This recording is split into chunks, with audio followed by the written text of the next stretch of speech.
لیکن آپ صحیح عقیدت کے ساتھ آئیں گے تو سرکار دلوں کی باتوں کو بھی جانتے ہیں۔ اب اس سے پہلے بتاؤ میرے دوستو، اسی طریقے سے ایک بزرگ تھے، وہ لوگوں کو نبی کریم صلی اللہ تعالیٰ علیہ وسلم کی زیارت کراتے تھے،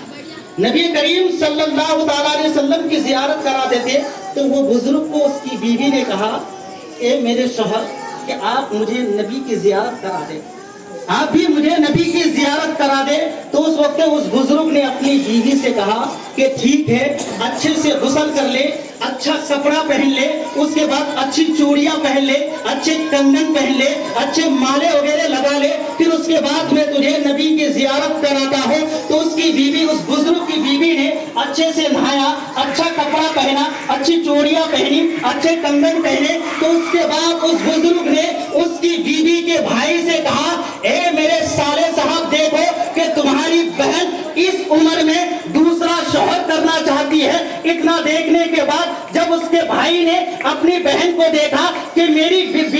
بہن ابھی ضعیفی کی عمر میں ہے لیکن دوسرا شوہر کرنا چاہتی ہے، تو اپنی بہن سے کہنے لگا، اے میری بہن، تم تو بڈھی ہو چکی ہو، تمہاری عمر ختم ہو چکی ہے، آخر دوسرا شوہر کیوں کرنا چاہتی؟ تو اتنا سننا تھا، اس بزرگ کی بیوی رونے لگتی ہے، اپنے کپڑے کو پھاڑنے لگتی ہے، یہاں تک کہ اس طرح روتی ہے، اپنی حالت خراب کر دیتی ہے، آگ لگتی ہے، آگ جوہی لگتی ہے۔ تو نبی کریم صلی اللہ تعالیٰ علیہ وسلم کی زیارت ہوتی ہے، زیارت سے بیدار ہوتے ہیں، اب بزرگ سے فرماتے ہیں، اے میرے شوہر، آخر معاملہ کیا ہے، آخر بات کیا ہے؟ میرے بھائی سے تو نے بے عزتی کروائی، میں نے سویا تو پھر خواب میں نبی کی زیارت کر لیا۔ تو بزرگ فرماتے ہیں، اے میری بیوی کے سن لے، جب تو زیارت چاہ رہی تھی، تیرے دل میں تکبر تھی، تیرے دل میں گھمنڈ تھی، تو مجھے حقیر سمجھ رہی تھی، لیکن جب تیرے دل سے گھمنڈ دور ہو گیا تو نبی کی زیارت بھی ہو گئی، نبی کی زیارت بھی ہو گئی۔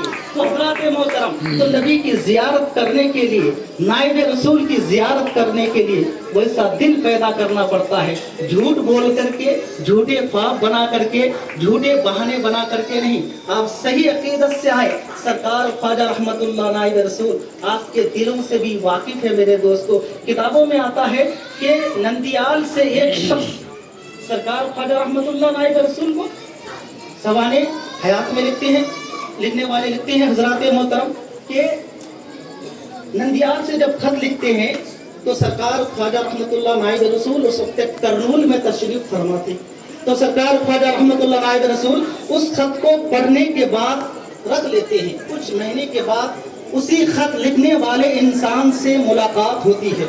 تو سرکار خواجہ رحمت اللہ نائب رسول خط لکھنے والے انسان سے کہتے ہیں، اے شخص، تو نے جو خط لکھا تھا، خط میں نازیبا الفاظ، ناپسندیدہ الفاظ لکھا تھا، کوئی برا لفظ لکھ دیا ہے، آخر کیا بات ہے؟ وہ خط لکھنے والا شخص سے کہنے لگا، حضور، میں نے کوئی برا لفظ، کوئی ناپسندیدہ لفظ، کوئی نازیبا لفظ نہیں لکھا ہے۔ تو سرکار خواجہ رحمت اللہ نائب رسول اپنے جیب سے خط کو نکال کے دیتے ہیں، حاضرین میں سے سبھی پڑھتے ہیں، لیکن خط میں نازیبا لفظ، ناپسندیدہ لفظ، کوئی برا لفظ نظر نہیں آتا، کوئی بری بات نظر نہیں آتی۔ سب لوگ کہتے ہیں، سرکار، خط میں تو نازیبا لفظ نہیں ہے، ناپسندیدہ لفظ نہیں ہے۔ سرکار خواجہ رحمت اللہ نائب رسول خط کو لے کر کے اپنی شہادت کی انگلی رکھتے ہیں اور حاضرین مجلس کو فرماتے ہیں، اے لوگوں، اب خط کو پڑھو، اب تمہیں کیا نظر آتا ہے؟ جب سارے لوگ پڑھتے ہیں تو خط میں برا لفظ، ناپسندیدہ لفظ نظر آ جاتا ہے۔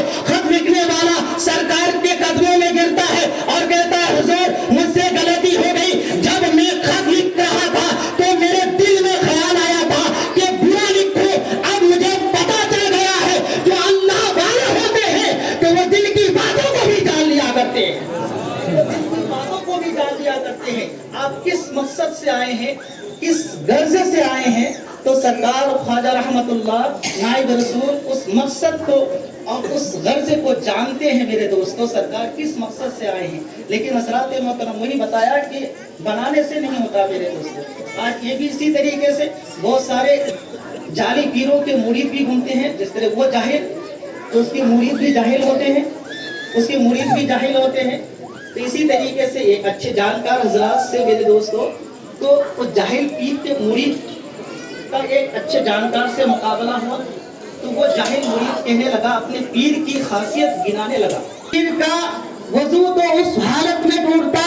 جب تیرے پیر نے کبھی وضو کیا ہو، جب تیرے پیر نے وضو ہی نہیں کیا تو ٹوٹنے کا سوال ہی پیدا نہیں ہوتا۔ تو اسی طریقے سے آج بھی میرے دوستو آپ کے سامنے بہت سارے ایسے لوگ ملیں گے تو کبھی نالی میں ملے گا، تو کبھی اور جگہوں میں ملے گا، کبھی اور جگہوں میں ملے گا، کبھی آپ کو پھنسائے گا، اسی طریقے سے آپ کو دکھائے گا، دکھانے کے بعد آپ کو پھندے میں لے گا، لیکن وہ شخص کبھی شریعت کے قریب نہیں آیا، کبھی شریعت سے کبھی دل نہیں لگایا، کبھی شریعت سے کبھی آشنا نہیں ہوا۔ جب شریعت سے آشنا نہیں ہوا تو آپ کو شریعت سے کیسے آشنا کرائے گا؟ لیکن حضرات محترم، لیکن آپ سرکار خواجہ رحمت اللہ نائب رسول کے آستانے سے لگ جائیں گے، اب ان سے آستانے سے وابستہ رکھ لیں گے، یا تو ان کے ماننے والوں سے وابستہ رکھ لیں گے۔ جس طریقے سے آپ کے سامنے آپ کے ماتھوں کے آنکھوں سے دیکھ رہے ہیں، بارگاہ نائب رسول کے سجادہ نشین حضرت شاہ غلام نقشبند حفیظ پاشا صاحب ہے، آپ ایسے لوگوں کے قریب ہو جائیں گے میرے دوستو، تو آپ کو بتاؤں کہ ایسے لوگ ہی ہوتے ہیں جو